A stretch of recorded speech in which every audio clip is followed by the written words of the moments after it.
Hello everyone, welcome to the dream and success achiever classes. कैसे हैं आप सब स्टूडेंट्स?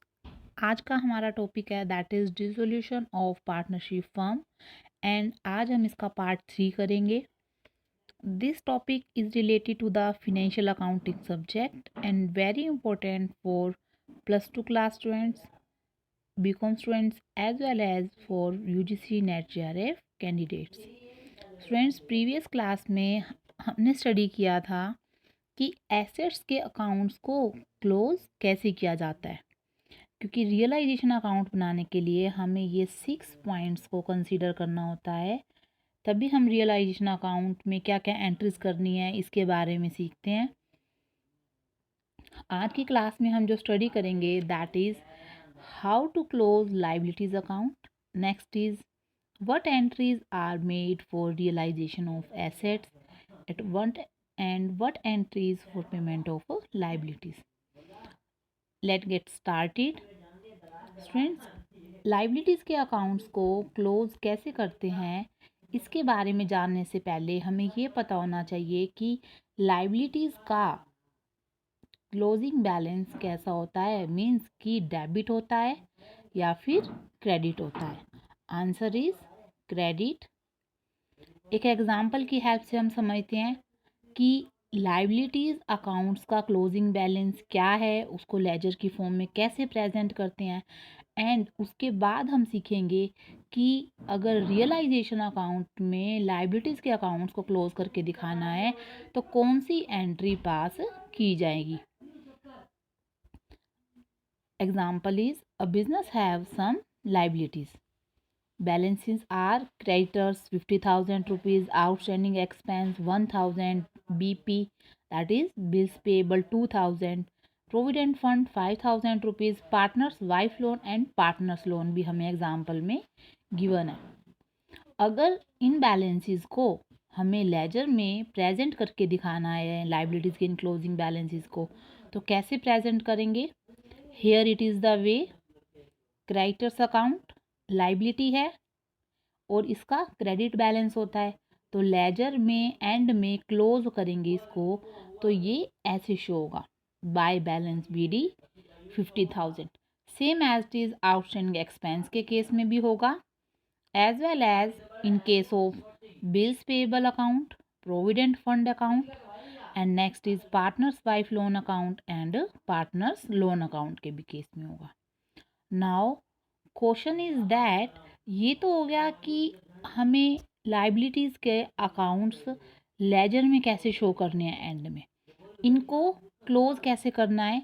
इनको क्लोज करने के लिए हमें एक एंट्री पास करनी होती है that is sundries liabilities account debit to realisation account. Means कि एक फर्म की जितनी भी लाइबिलिटीज़ होती हैं आप उनको रियलाइजेशन अकाउंट में ट्रांसफ़र कर दोगे और कौन सी साइड में, क्रेडिट साइड में करोगे। इसीलिए हमने जर्नल एंट्री में भी रियलाइजेशन को क्या लिया है, क्रेडिट में लिया है। अब यहाँ पर बात आ रही है क्या सन्ड्री लाइबिलिटीज़ में बैलेंस शीट की ईच एंड एवरी लाइबिलिटी को कंसीडर किया जाएगा। Answer is no.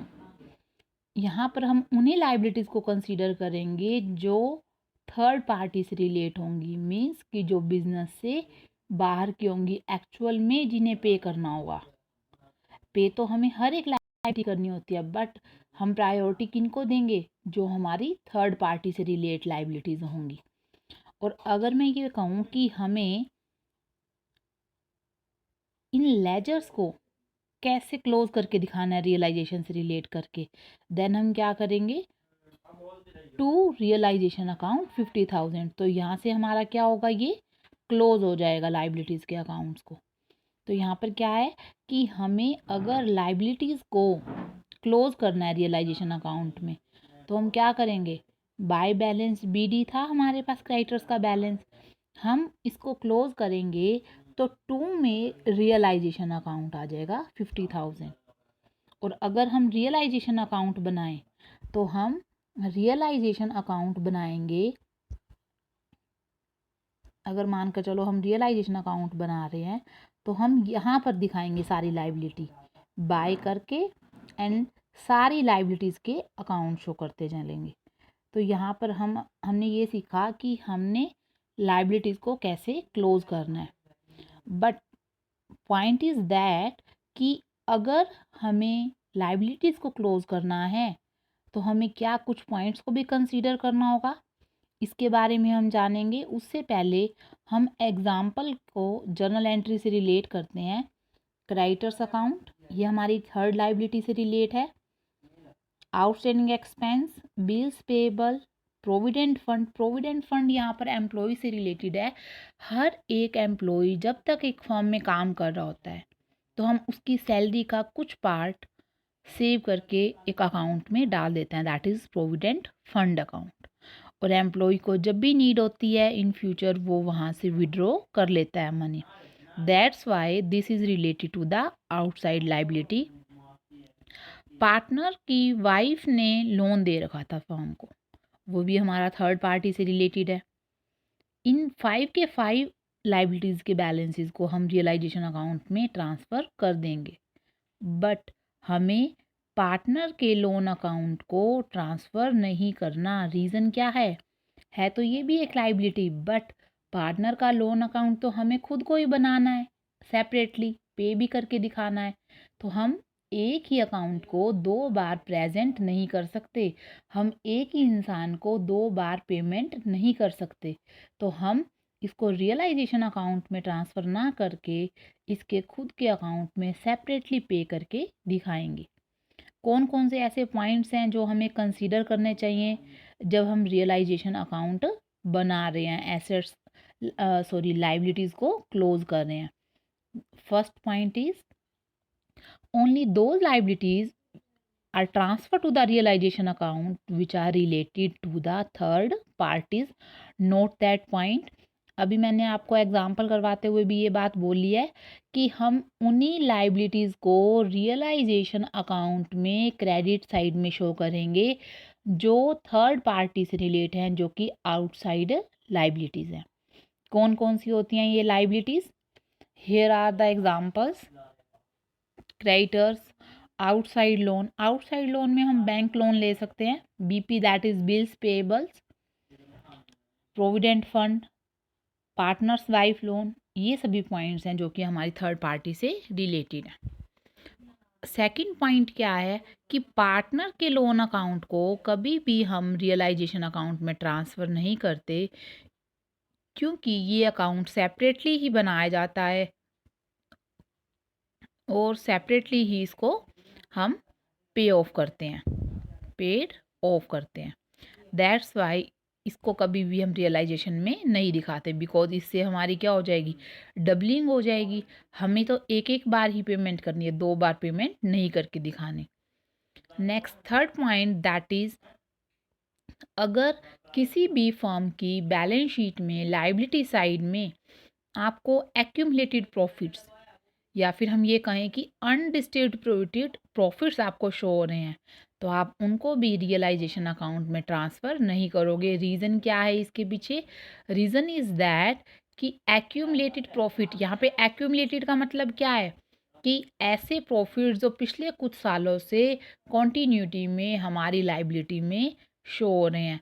मीन्स कि जब एक फर्म अपने सफिशिएंट अमाउंट ऑफ प्रॉफिट्स में से कुछ भी थोड़ा सा भी अमाउंट सेपरेटली रख देती है ताकि वो फ्यूचर की अननोन लाइबिलिटीज़ को मीट करने के लिए उसका यूज़ कर सके अनसर्टेनिटी के टाइम पर, तो वो हमारे होते हैं एक्यूमुलेटेड प्रॉफिट, जिसको हम ये कह सकते हैं कि रिजर्व। तो यहाँ पर वो प्रॉफिट्स हमारी लाइबिलिटी तो नहीं है, किसी थर्ड पार्टी से रिलेट भी नहीं कर रही हैं, इसलिए हम उसको रियलाइजेशन में अकाउंट में ट्रांसफ़र नहीं करके, वो प्रॉफिट हैं, पार्टनर्स का राइट है उनके ऊपर, तो हम पार्टनर्स के कैपिटल अकाउंट में क्रेडिट साइड में उसको शो कर देंगे।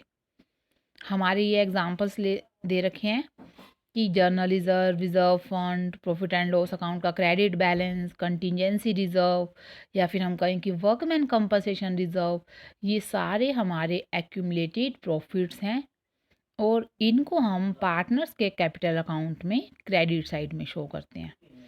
ये हमारा यहाँ पर एंट्री दे रखी है reserve account debit, profit and loss account में क्रेडिट बैलेंस को हम डेबिट करेंगे।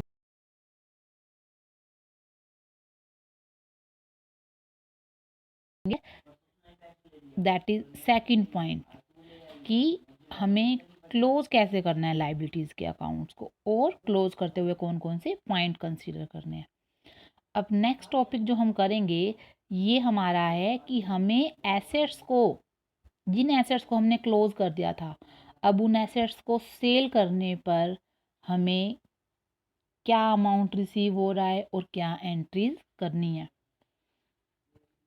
Let's do third point, that is entries for realisation of assets.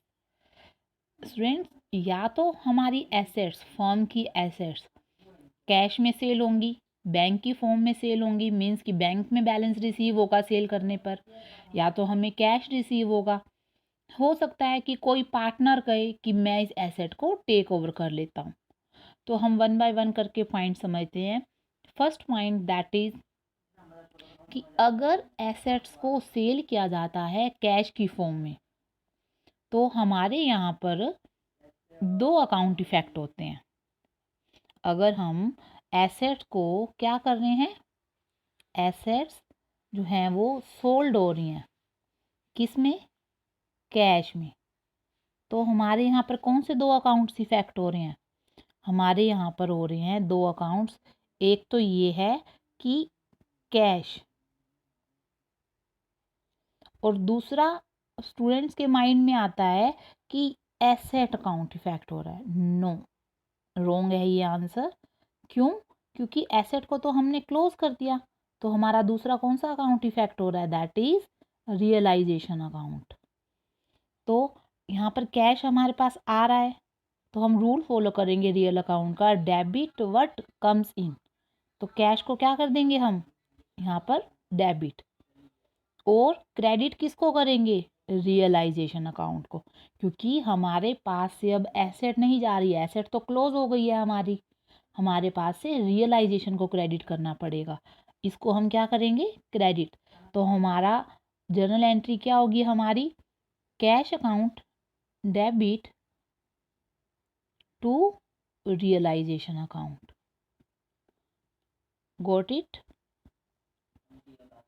Here it is the entry, cash account debit to realisation account. ये किस situation में होगी entry, जब आप एसेट्स को कैश या बैंक की फॉर्म में सेल कर रहे हो।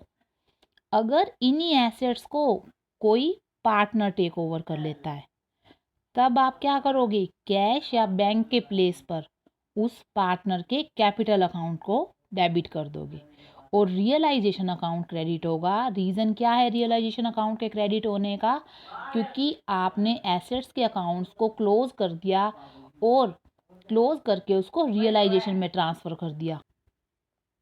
इसके लिए एंट्री क्या होगी, partners capital account debit to realisation account.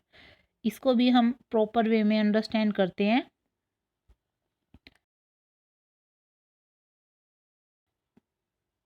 अगर कोई एक एसेट, फॉर एग्जांपल 5,000 रुपीज़ का हमारा फर्नीचर है, 5,000 रुपीज़ का हमारा फर्नीचर है, जिसको टेक ओवर किसने किया, take over by Ram, Ram partner है। अब फॉर एग्जांपल राम जो है उसकी कैपिटल गिवन है हमारे पास, हमारी फर्म में हम राम का अकाउंट बना रहे हैं, राम एक पार्टनर है, और राम का यहाँ पर हमारे को बैलेंस गिवन है बीडी करके कि उसकी फर्म में कैपिटल जो लगी हुई है दैट इज 1,00,000 रुपीज़। अब राम अगर हमारे फर्म से एसेट ले लेगा, अपनी ही फर्म से एक एसेट टेक ओवर कर लेगा, तो हमने उसको 1,00,000 देना था। अब वो हमारे से 5,000 के तो एसेट लेके जा रहा है, तो हम क्या करेंगे, टू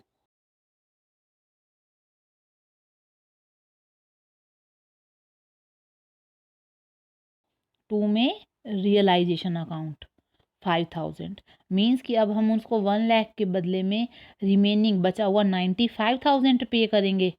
तो यहाँ पर पॉइंट क्या है, अगर हम यहाँ से इसको जर्नल एंट्री में रिलेट करें तो क्या होगा, राम की लाइबिलिटी को क्या करना है, हमने डिक्रीज कर देना है और रियलाइजेशन को दूसरी साइड में प्रेजेंट कर देना है। तो हमारी एंट्री क्या होगी, अगर हमारी कोई भी एसेट को जब कोई पार्टनर टेक ओवर करता है, पार्टनर्स कैपिटल अकाउंट को हम डेबिट करेंगे, क्योंकि मैंने यहाँ पर अभी राम के अकाउंट को क्या किया है, राम जो कि पार्टनर था उसके अकाउंट को डेबिट किया है, और दूसरी तरफ क्या लिखा 2 में, रियलाइजेशन अकाउंट। तो हम यहाँ पर भी यही एंट्री करेंगे सेम। थर्ड पॉइंट हमारा क्या है कि अगर कोई एसेट को कोई भी क्रेडिटर, कोई भी आउटसाइड लाइबिलिटी जिसको हमने पे करना था पूरा या उसका आधा पार्ट, हमने उसके बदले में उसको एसेट दे दिया, तो इस पॉइंट में हमें सबसे पहले ये कंसीडर करना होगा कि हमें जो लाइबिलिटी पे करनी थी, फॉर एग्जांपल क्रेडिटर्स को पे करने थे, तो उसको क्लेम कितना था, उसका हमने उसको कितना पे करना था। उसके बाद हम उसमें से माइनस करेंगे कि कितने रुपए की एसेट की वैल्यू थी जो हमने उसको दी है, और जो बचा हुआ रिमेनिंग बैलेंस है हम वही उसको पे करेंगे। फॉर एग्ज़ाम्पल, अगर मैंने हमारी फर्म ने एक क्रेडिटर जिसको 1 लाख रुपए देने थे, हमने उसको 60,000 रुपीज़ की 1 लाख में से 60,000 की एक हमने उसको एसेट दे दी। तो अब हम उसको कितने पे करेंगे, रिमेनिंग 40,000 रुपीज़।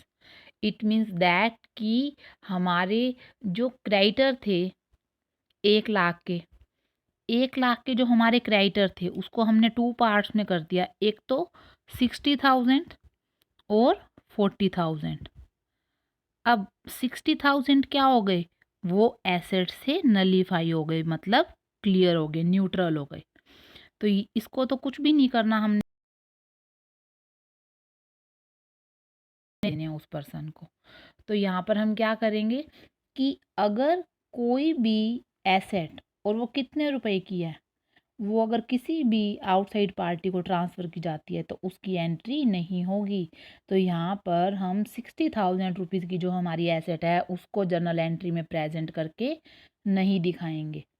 यहाँ पर हमारा थर्ड पॉइंट भी कवर होता है। अब हम करेंगे next, that is fourth point, कि लाइबिलिटीज़ को अगर हमने पे करना है तब कौन कौन सी एंट्रीज की जाएंगी। फर्स्ट पॉइंट दैट इज़ कि जब लाइबिलिटीज़ का भुगतान हम कैश में करेंगे, लाइबिलिटीज़ को अगर हम कैश की फॉर्म में पे करेंगे तो हमारी एंट्री क्या होगी, realisation account debit to cash या बैंक अकाउंट। क्यों होगी, यहाँ पर डिटेल में समझते हैं हम। अगर हमने कोई भी लाइबिलिटीज़ को पे करना है और लाइबिलिटीज़ हमने कैश या बैंक की फॉर्म में करी है, तो एक तो हमारा अकाउंट इफेक्ट होगा, दैट इज़ कैश, या फिर हम ये कहें कि बैंक। अब हमारे पास से कैश या बैंक तो क्या है, कम हो जाएगा। अगर हमारा कैश या बैंक बैलेंस कम होगा, रिड्यूस होगा, हमें पता है कि ये कौन सा अकाउंट है हमारा, रियल अकाउंट। रियल अकाउंट का रूल होता है हमारा, debit what comes in and credit what goes out. तो यहाँ पर हम क्या करेंगे, अगर हमारा एसेट डिक्रीज हो रही है तो हम क्रेडिट व्हाट गोज आउट को फॉलो करेंगे। तो कैश या बैंक अकाउंट हमारा क्या होगा, ये हमारा होगा क्रेडिट, जर्नल एंट्री में क्रेडिट। अब क्वेश्चन है कि हमारा यहाँ पर लाइबिलिटी अकाउंट इफेक्ट होना चाहिए या रियलाइजेशन अकाउंट। मैंने आपको पहले ही बताया है कि हम लाइबिलिटीज़ के अकाउंट को तो क्लोज कर चुके हैं, उसका पॉइंट फिनिश कर चुके हैं, और उन लाइबिलिटीज़ को कहाँ ट्रांसफ़र कर चुके हैं, रियलाइजेशन में। इट मीन्स कि हम लाइबिलिटी को तो कंसीडर ही नहीं करेंगे। हम यहाँ पर लाइबिलिटीज़ की जगह किस पॉइंट को कंसीडर करेंगे, किस अकाउंट पे इफेक्ट दिखाएंगे, दैट इज़ रियलाइजेशन।